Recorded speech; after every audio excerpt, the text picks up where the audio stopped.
Greetings, Wildcat fans. I'm Marvin James, and this is the Fort Valley State University Coaches Show featuring head coach Don Pittman. And it's a great day in the Valley. We are going to be talking about the big win over Paine this homecoming weekend. But first, the win made us nationally ranked 10th in the NCAA Division II Super Region, 2, the 4th in Black College Sports, 5th in Heritage Sports Radio Network, and the 5th inside the HBCU Huddle. Coach, not a bad weekend to we reap some of those results. Marvin, it's always a great weekend, especially when you win, and especially when you win during homecoming. Mm-hmm. They always tell me that homecoming is the biggest game of the year. You win that, you'll be okay. But then right after the victory, someone told me Albany State. Another person came and said Morehouse, and someone told me, well, it wasn't a great win because you barely got by. I said, a win is a win, and we're glad we did win. And I tell you, Paine has a very good team. We was expecting a very good defense. We were expecting a defensive battle, but they surprised us with their balanced offense. They passed the ball well, and the quarterback demonstrated that he could pass and run. Mm-hmm. So it was a very, very exciting game and a very competitive game also because their defense was very tough. We couldn't get anything going. And it took for the second half for our defense to get Paine under control. That's right. Well, at the end of the day, Fort Valley State had 23 and Paine had 10. So I think we'll take that every day, every time. Oh, without a doubt. Okay. Mm-hmm. Let's talk about some of the stats from last week. On offense, Fort Valley State had 247 total yards, which is a little down from the previous week with Limestone, 414 yards. Rushed for 68 yards and passed for 179. The defense allowed 105 yards rushing and 186 yards passing. Like you said, the balance of 291 total yards. Just talk about what were some of the problems or what were some of the issues that our offense had a little bit this week? Well, the problem was Paine. Paine is a very good team, big, fast, and physical, and we just couldn't get anything going with them. Besides the point, we had one of our key offensive linemen not playing, and we had to move people around, and the chemistry just wasn't there. But yet and still, Paine had a very good defensive front, and we couldn't move the ball on. And we had a number of drop passes also. So we were very fortunate to get out that game. Well, one of the pluses on the offensive side of the ball at the quarterback position, Otis Brown returned to the lineup. Talk about his play as well as Malcolm Eady's play at quarterback. Well, both those guys are very good players. We would alternate them in, but we don't have to go with one of them. Okay. And let that person play and make some plays. If we had to bring the other one in because the chain's not being moved, then we got to do that. But Malcolm could play either running back or quarterback, and so can Otis. So we'll see how this week goes, and we'll make a determination from there. Okay. Well, on the defensive side of the ball was led by Mr. LaRon Furr. He had 14 tackles. And for the second week in a row, he was named the SIAC Defensive Player of the Week for week number 8. Talk about just his play and how he's able to dominate so much on that side of the ball. He's a very good player. But yet instead, it goes hand in hand with the defensive front. Okay. I think that he's free to make those tackles because you have Larry Matthews and you have Bernard Little that keep those linemen off of the run. So he gets the opportunity to make those plays. If you notice, his tackles has gone up since Bernard returned to the lineup, and that's one of the major reasons why they have to really, really know where Bernard is, and they're going to have to double team him, and that free up some people. And speaking of Bernard, the Putnam County native had 10 tackles in his return back. He was hurt earlier at the beginning of the season, but he's really starting to pour on later on, or the midway through the season. Yes, the whole defense is playing very well. They had another 2 interceptions. That gave him a total of 17, which is ranked very high in the nation. So the whole defense is playing well, and we have Jamar Gilliard here with us, and him and Marvin Dancy, they substitute in for that defensive front. They're defensive ends, but they go and play tackles just to give those guys breather, and they've been doing a good job. So that whole defense is playing well together. And they're great athletes as well. They had picked off the ball 3 times, had 102 yards on return yards, which always sets up the offensive players were in good position.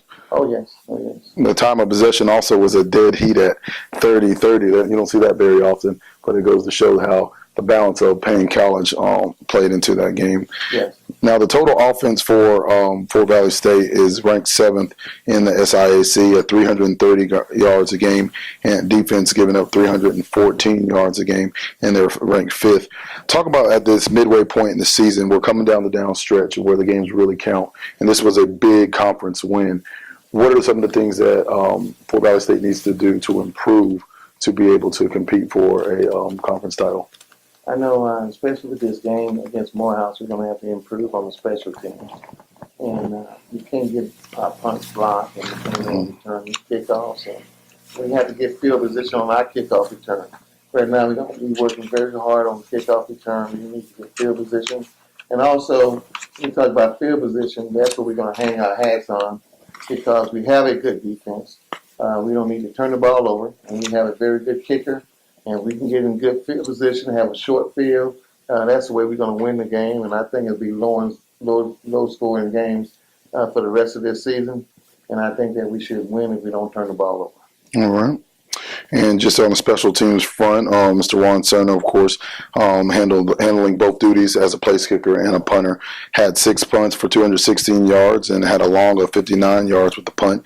He missed a 54-yarder in the second quarter, which is not an easy thing to do. But off the field, let's talk a little bit about the festivities of Fort Valley State's homecoming this week. The stands, the atmosphere, how was that and beneficial to you as well? The homecoming is very difficult on the coach, coaching during that week because most of your energy is going into trying to keep your athletes focused on the game.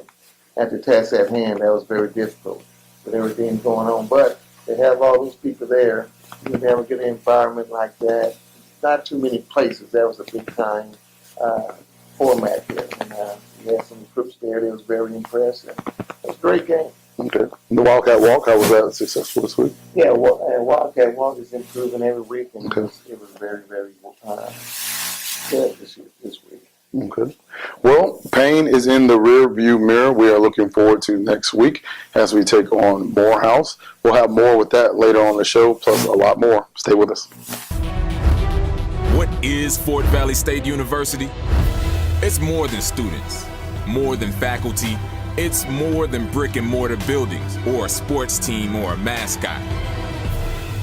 Fort Valley State University is belief in a dream and the promise of education and the ability to overcome adversity. Fort Valley State is believing in your own potential and knowing that your contributions on this earth make a difference. Fort Valley is opening your mind to new possibilities and embracing a world of change without fear. What is Fort Valley State University? It's not living in the past or being content with the present. It's all of us working together to be better tomorrow than we are today. We are strong. We are proud. We are determined. We are Fort Valley State University.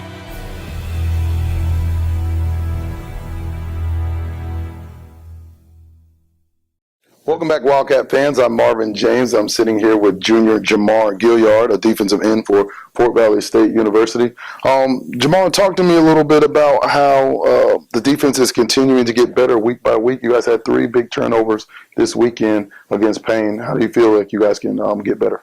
I feel like we get better every week, man, because we, as a defense, we have some transfers in, but we have been together more than most defenses have. So when I look to the left of me and right of me and D-line, I know these guys, so we have better chemistry. We know tendencies that we have, but don't have.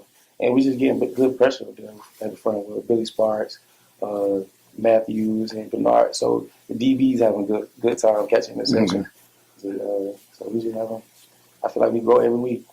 Now, one thing Coach talked about was the reason why something like you said, the second level and third level guys are having a lot more success because you guys are getting it done in the trenches. Talk about how pridefully you guys take that role on as being, the bell cows of the defense. We take pride in it for real, though. A lot of people, not look at the D-line as more people look at the secondary and the linebackers more than the D line. It's like the hard workers who don't get as much credit, like offensive linemen who don't get as much credit for blocking for a quarterback getting throwing touchdown. But we take pride in it. We work hard every day. Coach Jones giving us good calls, good defensive stunts, and just trying to work for the defense. Okay. Now your stats, you have 7 tackles and 1.5 tackle for losses and 1 IT for the season. Talk about that interception. You don't get too much here a lot of times about defensive linemen getting those picks. Yeah, it was against Savannah State, second week of the year. They had a screen on, and I rushed and I kind of sat back and seen it and caught it and was off to the races. Okay, that was a pick 6? Yes, sir. Wow. Okay. Crazy. Yeah. That's a dream right there for a defensive lineman. I didn't notice I had it until about the second quarter, third quarter. Okay. Well, I guess before we close, talk about, I guess, what are some of the things that you guys are talking about as a defense, some of the goals that you guys are looking to accomplish as you guys creep toward the end of the season, but mainly right now towards Morehouse. What are you guys looking to accomplish this weekend? Every week, Coach Jones at D coordinator, he have a certain set of goals that we have. We usually want to be at least 7 out of the 12 that we have, because usually when we get 7 out of 12, we real dominant as far as getting turnovers and scoring. And as goal, our biggest goal is to shut somebody out. We haven't shut somebody out yet. So that's our biggest goal. Hope good is Morehouse sending a statement to the rest of the teams in the Albany in the playoffs. We're trying to get better. That's all the goals we're trying to do. Okay. All right. Well, we thank you, Jamar, for talking to us, and we look forward to having another pick 6 opportunity for the defensive end come this weekend.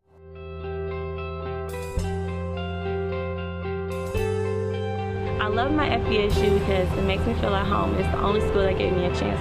I love it because of the diversity in the students. I love my FVSU because they recognize my skills on the football field. I am FVSU. I am FVSU. I am FVSU. I am FVSU. I am FVSU. Wildcat fans, I'm Marvin James, and I'm sitting here with linebacker Jason Johnson, a junior for the Fort Valley State Wildcats defense. We're going to talk to Jason a little bit about his success this year on the football field, as well as he's looking forward to Morehouse. I'm about to say Morris Brown, but Morehouse this weekend. Talk to me a little bit, Jason, about some of the success you've had this season, and what do you attribute that to? Well, what I attribute to the defense, I've actually moved to defensive line, defensive end actually. Okay. I've played linebacker last year, and then we seen that in the spring last year, I was actually pretty good at defensive end, so we went ahead and committed to defensive end this year, and I just helped on the defensive line, just adding on speed and rush, just a little bit of couple sacks, and big game versus Tuskegee helped us progress in that game, and I just been a blue collar worker, just working hard, doing what the coaches tell me to do, and pretty much that's it. Okay. And you've done that pretty well. I mean, we're looking at your stats right here. You got 7 tackles, 3 tackles for loss, 1 pass breakup, 1 quarterback hurry, and a forced fumble. Talking about that forced fumble, turnovers are the name of the game. You guys have been continuing to be successful with that on that side of the ball. What is your attitude about getting that ball, getting that strip? That is our main goal on our defense. Ever since I got to Fort Valley, it's just been constant turnovers. That's our main goal, just picks, interceptions, forced fumbles. Anywhere we can get the ball back for our offense to get opportunities, that's what we do as our defense. And that's why we call ourselves Blue Death, because we kill other offense and give our offense a chance. Okay. Now, how hungry are y'all to get that shutout? Not necessarily this week, but just period, because what statement does that send? Actually, we are starving for a shot. We haven't got one yet. We are working on that. This week against Morehouse, our main focus is to stay focused and entirely try to get a shot off this week, because we owe this to the fans. So much personality on that defense at both the second level, the first level, and the third level. How do you guys continue to mesh together? I know coaches talk about you guys being committed cats.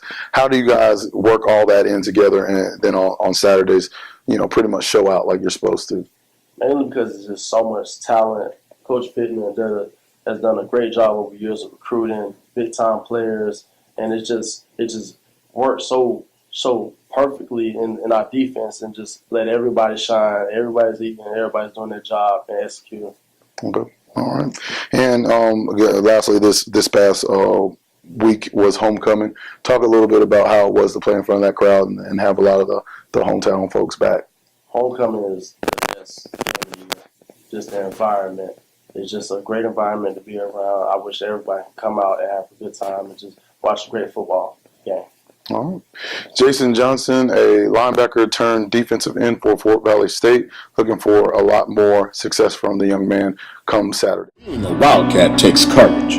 Fear is not an option on the field. Being a Wildcat takes belief. Doubt has no room under a helmet. Being a Wildcat takes dedication. The goal is to bring home a championship to our FVSU family. It's been a long time coming, but the time is here. The team is focused, excited, and ready to get this season started to show just how good we are.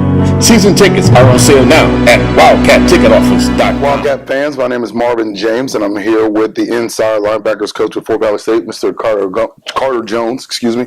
Coach, talk to me a little bit about how you are adjusting to your first year here at the Valley. So far, it's been a great experience. This is my first year coaching at the NCAA level. Last year, I was coaching at junior college, Pima Community College out in Tucson, Arizona. So I've really enjoyed the experience of moving on up and coaching at a four-year school. Okay.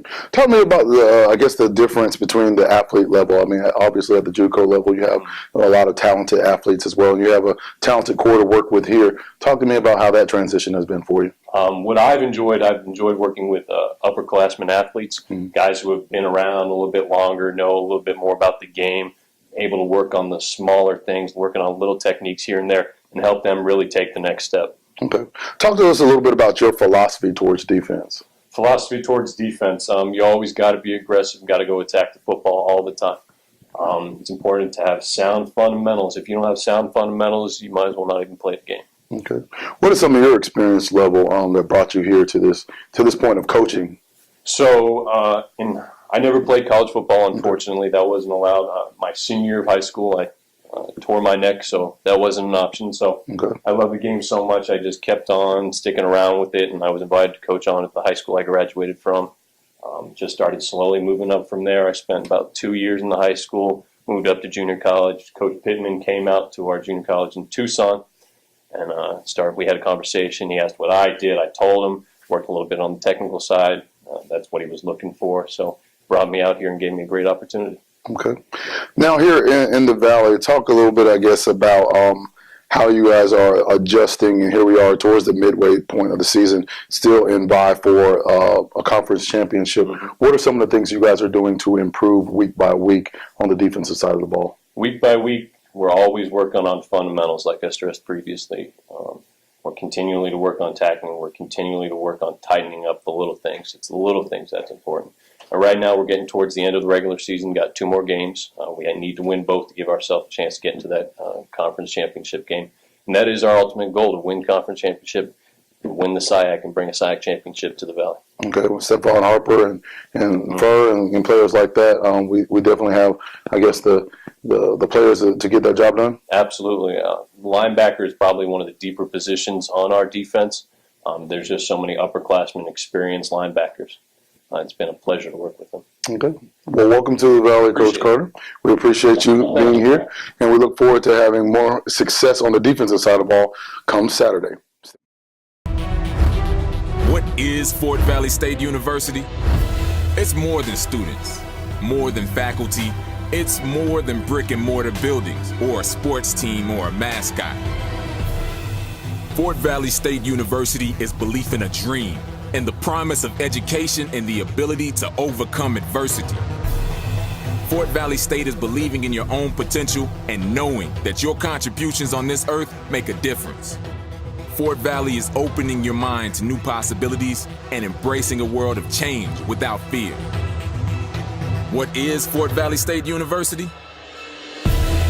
It's not living in the past or being content with the present. It's all of us working together to be better tomorrow than we are today. We are strong. We are proud. We are determined. We are Fort Valley State University.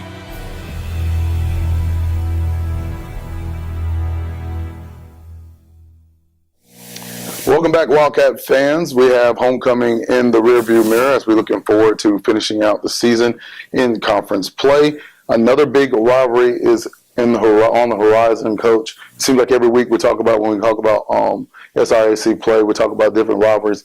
Morehouse is no different. Yeah, Morehouse, they are a very good team. Mm-hmm. As a matter of fact, I remember a time 3 years ago when Morehouse came down and they broke several NCAA records so far as rushing and scoring against us. And we beat them the last 2 years, and we go into their place now. And they are in the spoiler row because they dropped 3 of their last 3 games, mm-hmm. and they out of the contest so far as the SIAC Conference Championship. So to make their season a good season, it would be to beat Fort Valley State on Saturday. So we can't let that happen. We're not taking them lightly because they have a very good coaching staff. And with Coach Freeman, he's very competitive, and he will have his team ready. I noticed that they had a couple of players kicked out the last game, and they won't be able to play to the second half. But that goes to show you that they're a team that want to win, and their players are very emotional and they're intense, and they're going to come out of Saturday, and we have to raise our level of play also. We know that that's what football is all about. Mm-hmm. Week in, week out, if you're a champion, you have to be able to play every week because there's always somebody that want to knock you off. That's right. The target gets bigger, so it will be their Super Bowl definitely on Saturday. Now, the series started back in 1974. It's the 38th meeting, and the Wildcats lead the series 27-10. Morehouse, like you said, lost to Benedict this past week, 33-15 in Columbia, and Morehouse's second loss in a row. What are some of the things that you're doing, I guess, to talk to the players during the week to keep focused, to keep finishing up strong week by week? Well, it's going to be a good beat Morehouse, but it's deceiving because the game was close all the way to the fourth quarter. And Morehouse had some turnovers, which Benedict scored on. Once again, Morehouse shut down Benedict's offense. They weren't successful in moving the ball on them. And we know it's going to be tough for us to move the ball on them. I think our defense could shut them down. But we're going to have to figure out a way to score. We need to score at least 21 points to win this game. What are some of the things offensively can we expect from Morehouse? Well, Morehouse has a very good passing game, so that's what they hang their hat on, is the passing game. But the last game against Benedict, they showed that they could run the ball. They were very successful in running the ball. So I think they'll be very balanced. But they have 2 good wide receivers and 2 good quarterbacks that can get the job done. Defensively, it's the key for them. They're an 8-man front. They dare you to run the ball, and they won't let you get outside of their defense. And they're going to pressure you all the time. So we're going to have a quick passing game, and we're going to have to pick those guys up and keep them off our quarterback. Now, obviously, week by week, every game is more important in continuing to build towards the Classic. Now, just talking from outside of the locker room, because obviously you're telling the guys one day at a time, how important is it for you, for the guys to not focus and not to look towards the Classic in preparation for this week's game? We keep it simple. We can just tell them it's win or go home. Mm-hmm. If we lose this game, start getting prepared for next year because we won't be in the conference race. So that's just how important this game is, and that's what they know. And I don't believe they'll be looking forward to Albany State. This game, Morehouse, is the most important game they have this year. Okay. Now, you've been on both sides of the ball as far as being ahead and playing from behind. Do you kind of like that role of playing as the underdog every week, knowing that you control your own destiny if you win on out, that you have to win? Do you like that, playing as that role, that chip on your shoulder? Yes, we do. We enjoy that role. And the thing about what I like about this team is that we never ever lose focus in a game when we're behind. We always play hard, and I think everybody's believing on the team that we will win it, and we do win it. So we don't like being behind. We want to take control early, and that's what we intend to do. But I like this team. They're a group of winners. Okay. Lots of home cooking. You guys finally getting back on the road, not going too far, just going up the road to Atlanta. What is the strategy for that? I know you guys like playing on the road. Yeah, we like playing on the road, but this is different though because we're going to have to stay Josie Hall Friday night. Look forward to that. But we're going to stay in Josie Hall Friday night, get up early Saturday, have a pregame meal, and then we'll get on the bus and we go to Atlanta like a Green Beret. Get there and jump off the bus and go in, get in our attack mode, and go and take care of business. For the viewers, talk a little bit about that experience with the Josie Hall. Why is that important? Josie Hall is an experience all in itself. It's a vacant dormitory, and football team is the only people that stay there during the year. So they had to bring their own sheets, their own blankets, and they get there as early as they can so they can get the very best beds in there. And sometimes you see guys sleeping in chairs rather than sleeping in bed. So it's an experience of its own. Okay. A little blue collar, a little hard work. Oh, yeah. I had to bring your lunch pail for that one. That's right. A little humility there. It proves that goes to show you, you have to play this game. You have to love it. Yes, sir. And to be a part of this team, you must love it because you're staying in Josie Hall. That's right. Okay. All right. Well, for Coach Paine, I'm Marvin James. We're looking forward to another big week on the football field this Saturday. We're heading to Morehouse. Stay with us and continue to support Fort Valley State.